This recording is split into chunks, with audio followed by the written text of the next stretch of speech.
बिस्मिल्लाहिर्रहमानिर्रहीम। Legal system of Pakistan में अॼु असां पढ़ंदासीं पार्ट 3 जंहिंमें जुडिशरी में असां पढ़ंदासीं अपॉइंटमेंट्स ऑफ जज of supreme court, high court and शरीयत कोर्ट।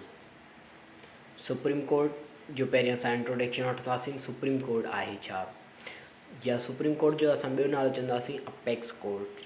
अपेक्स कोर्ट इहो कंदा छो जो इन जा जेके फाइनल डिसीजन थींदा आहिनि उहे सभ खां लास्ट में या सभ खां मथां जेको कोर्टनि में आहे उहा कहिड़ी आहे, सुप्रीम कोर्ट या अपेक्स कोर्ट। छा में पाकिस्तान में सभ खां मथां ई डिसीजन लाइ जेका कोर्ट आहे उहा सुप्रीम कोर्ट आहे। It consist of chief justice known as chief justice of Pakistan. इन ई जो जेको हेड हूंदो आहे उहो चीफ जस्टिस हूंदो आहे, जंहिंखे असां चीफ जस्टिस ऑफ पाकिस्तान चवंदासीं। And such number of other जजिस as may be determined by the act of parliament. ऐं इन में ॿिया बि जज हूंदा आहिनि जेके एक्ट ऑफ पार्लियामेंट जे थ्रू, जंहिंमें आर्टिकल नंबर 176 में डिफाइन थियल आहे। Supreme court exercise original appellate and advisory jurisdiction. ऐं उन में जेके अपील हूंदियूं आहिनि ऐं उन जे हिसाब सां एडवाइजरी फ़ैसिला सुप्रीम कोर्ट में थींदा आहिनि। हाणे सुप्रीम कोर्ट जी appointment and qualification of supreme Court जज।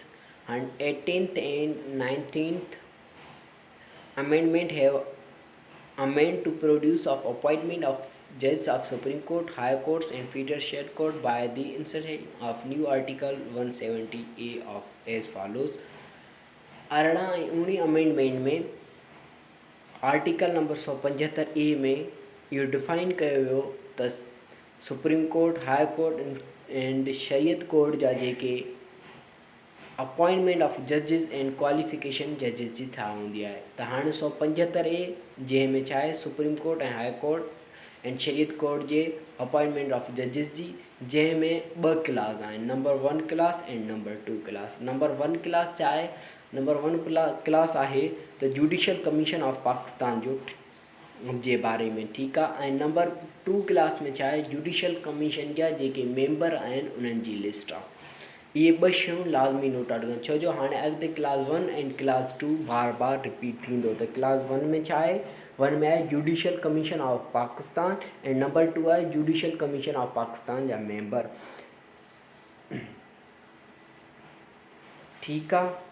हाणे असां अचूं था त जुडिशल कमीशन ऑफ पाकिस्तान ऐं उन जा मेंबर। हाणे उन जी जेके मेंबरनि जी लिस्ट आहे उहे घणनि टोटल मेंबर हूंदा आहिनि, 9 टोटल मेंबर हूंदा आहिनि। Number 1 chief justice of Pakistan, हिकिड़ो मेंबर केरु हूंदो आहे, चीफ जस्टिस ऑफ पाकिस्तान हूंदो आहे, जेको उन ई कमीशन जो चेयरमैन हूंदो आहे, जेको उन जो कमीशन जो चेयरमैन या हेड उहो हूंदो आहे। तंहिंखां पोइ 4 मेंबर ऑफ सुप्रीम कोर्ट जा सीनियर जज हूंदा आहिनि, घणा थिया, 5, हिकिड़ो चीफ जस्टिस एंड 4 सीनियर जज of supreme court.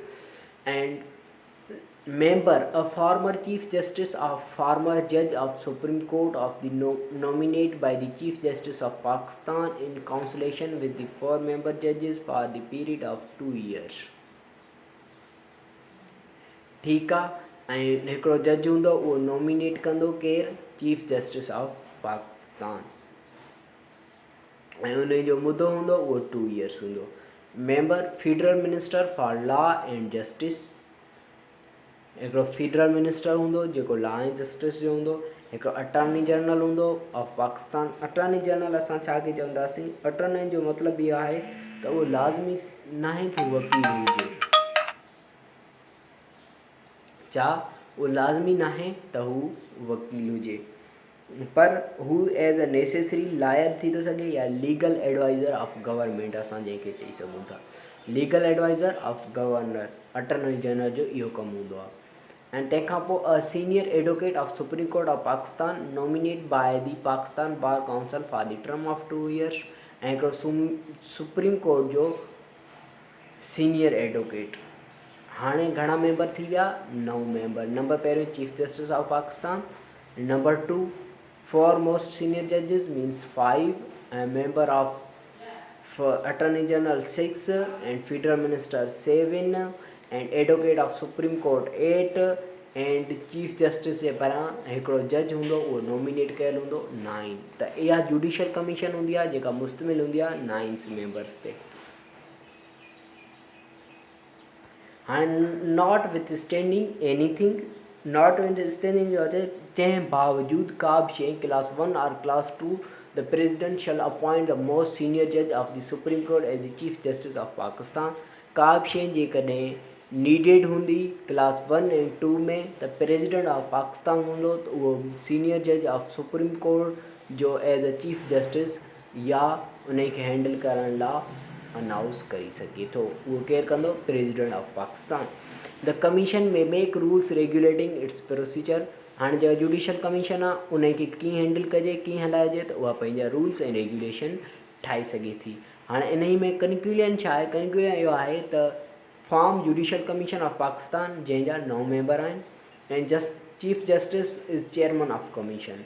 Chief justice हूंदो, उहो चेयरमैन हूंदो इन कमीशन जो। ये ॿ शयूं लाज़मी नोट डाउन कजो।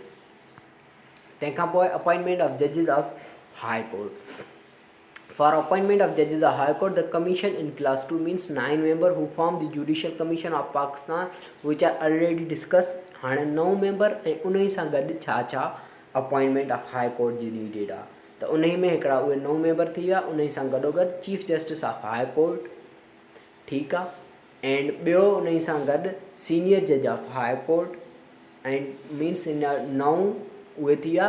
10 मेंबर थी वियो हाई कोर्ट जो जज, 11 मेंबर उन ई में थी वियो मोस्ट सीनियर जज ऑफ हाई कोर्ट, 12 मेंबर थी वियो provincial minister for law and उन में 13 मेंबर थी वियो an advocate having not less than 15 year practice in high court to be nominate by the council bar council for nominated by the considered bar council for a term of 2 years and co-advocate of high court जंहिंजो 15 years experiment हुजे। 9 member उहे and 4 member ॿ। High court जी judicial commission में घणा member हूंदा आहिनि? 13। Provided that for appointment of Chief Justice of High Court, the most senior judge mentioned paragraph 2 shall not be the member of the commission। जेको paragraph 2 में mention कयो आहे most senior जज जेको मेंबर नथो थी सघे। Provide further that if any reason of chief justice of high court is not available, chief justice of high court कंहिं सबब जे करे मौजूदु न आहे, he shall be substituted by a former chief justice of or former जज of that court. ऐं जेकॾहिं कंहिं सबब जे करे जेको chief justice of high court आहे उहो मौजूदु न आहे, त उन जी जॻह ते असां जेको फार्मर चीफ जस्टिस आहे उन खे रिपेल करे सघूं। To be nominate by justice of Pakistan ऐं उन खे नॉमिनेट केरु कंदो?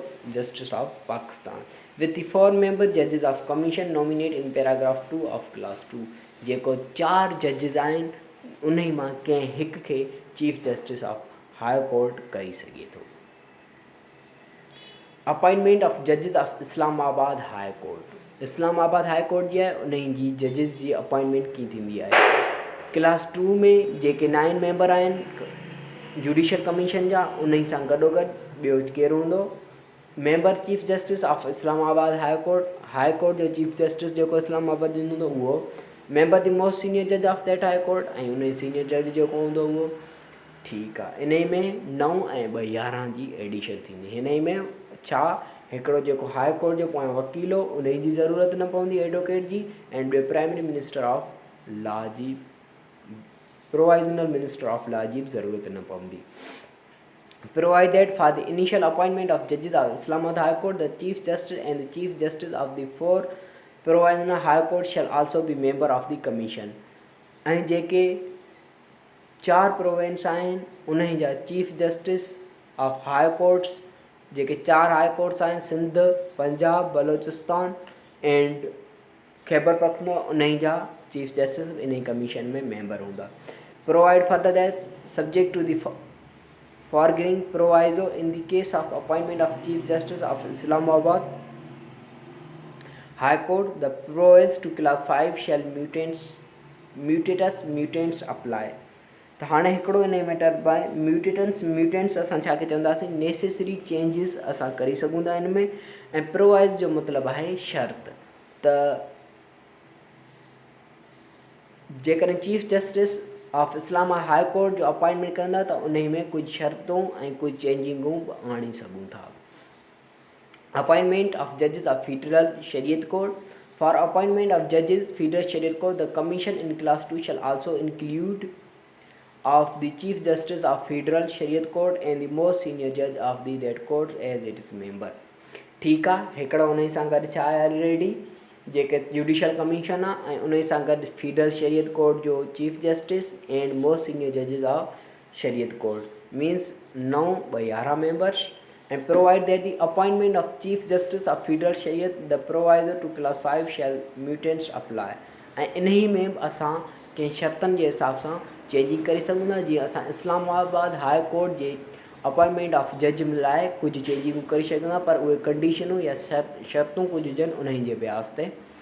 The commission by majority of its total membership shall nominate the parliament committee one person। हिकिड़ो पर्सन हूंदो जंहिंखे असां पार्लियामेंट्री कमेटी जो नॉमिनेट कंदासीं। फॉर ईच वैकेंसी ऑफ जज इन दी सुप्रीम कोर्ट, जेका सुप्रीम कोर्ट में जंहिं जज जी स्पेस खाली हूंदी उन जॻह ते a high court of the federal Shariat court as the case में बी।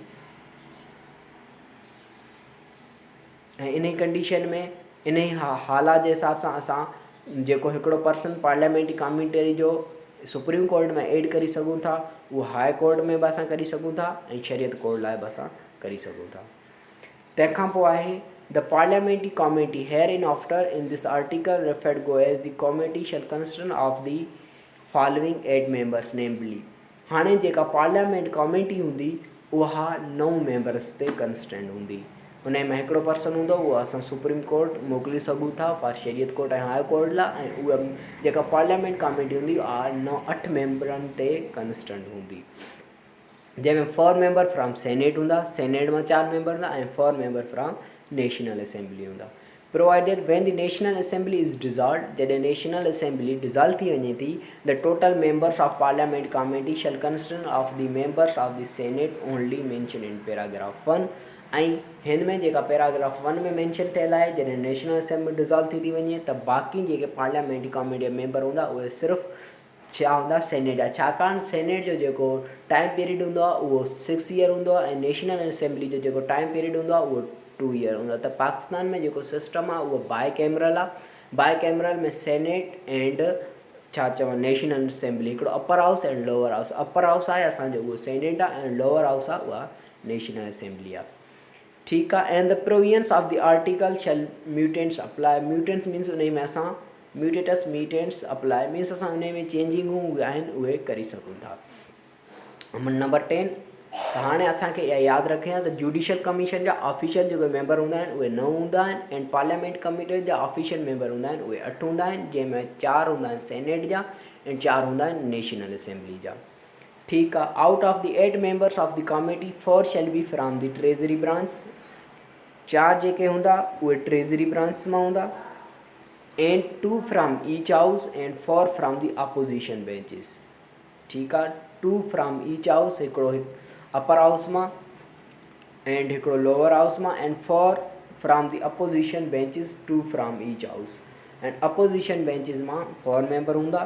ठीकु आहे। The nomination of members from the treasury branch shall be made by the leader of house and from the opposition bench by the leader of opposition. ऐं उन्हनि खे nominate मेंबरनि खे जेको 4 उन मां आहिनि ऐं 4 उन मां आहिनि त उन्हनि खे जेको नॉमिनेट कंदो उहो लीडर ऑफ उन हाउस जो हूंदो, उहो उन्हनि खे नॉमिनेट कंदो।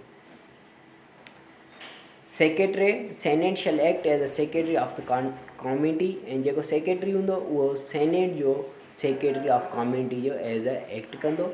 And the committee on receipt of a nomination from the commission may confirm the nominee by majority of its total membership within 14 years। जेका कमेटी हूंदी उहा नॉमिनेट कंदी कंहिंखे, कमीशन में confirm the nominee by majority of total member within 14 days. 14 ॾींहंनि में committee पंहिंजा जेके 8 मेंबर आहिनि उन्हनि जी कन्फर्म कंदी।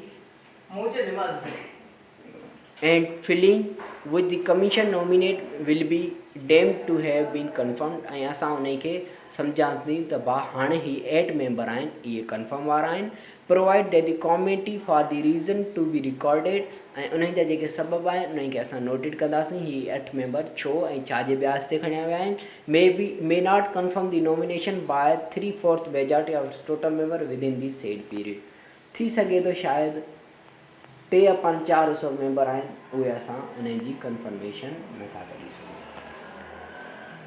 ठीकु आहे इन में कॉमेटी जी रिसेप्ट हूंदी जेका कंफर्मेशन कराईंदी त जेके 8 मेंबर्स आहिनि उन्हनि जा ऐं उन्हनि जो टाइम पीरियड हूंदो उहो 14 डेज़ हूंदो and provided further that if nomination is not confirmed by the committee it shall forward its decision with reasons so record to अगर कॉमेटी हूंदी उन जा 14 मेंबर कंप्लीट न 8 मेंबर कंप्लीट न हूंदा त उहा जेका डिसीशन फॉरवर्ड कंदी उहा रीज़न्स जे ब्याज ते कंदी and through the primary minister ऐं उन में प्राइमरी मिनिस्टर जो हुअण बि लाज़मी आहे provided further that if a nomination is not confirm the commission shell send another nomination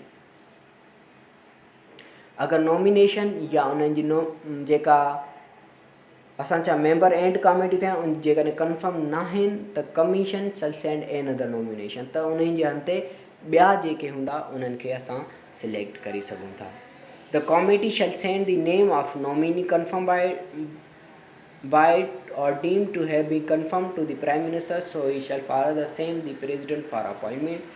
ऐं प्राइमरी मिनिस्टर हूंदो उन्हनि खे उन्हनि जी नॉमिनेट या उन्हनि खे जेके सिलेक्ट थिया आहिनि उन्हनि जी कंफर्मेशन ॾिनी वेंदी या उहो अॻिते फॉरवर्ड कयो वेंदो अपॉइंटमेंट ऑफ प्रेसिडेंट जे लाइ no actions or decision taken by the commission or committee shall be involved or called in question only one ground of existence of vacancy therein absence of any member from any meeting therefore number 15 the meetings of committee shall be held in camera जेका meeting हूंदी उहा recorded कई वेंदी and record of will be maintain ऐं उन जो जेको record हूंदो उन खे मेंटेन कयो वेंदो number 16 the provisions of article 68 shall not be apply for the processing of comity जेके शर्तूं आर्टिकल 68 में आहिनि उहे इन लाइ अप्लाई नथी करे सघनि ऐं नंबर 70 द कॉमिटी में make rule for regulating its procedure spell correct कजो प्रोसीजर जी त जेकी कॉमिटी आहे उहा पंहिंजा रूल हूंदी उहा छा कंदी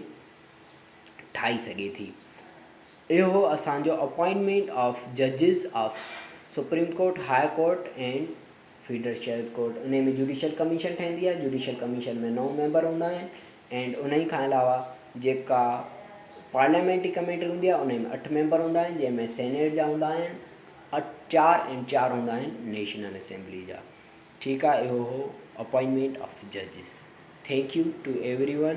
Now subscribe for legal system, contract law and jurisprudence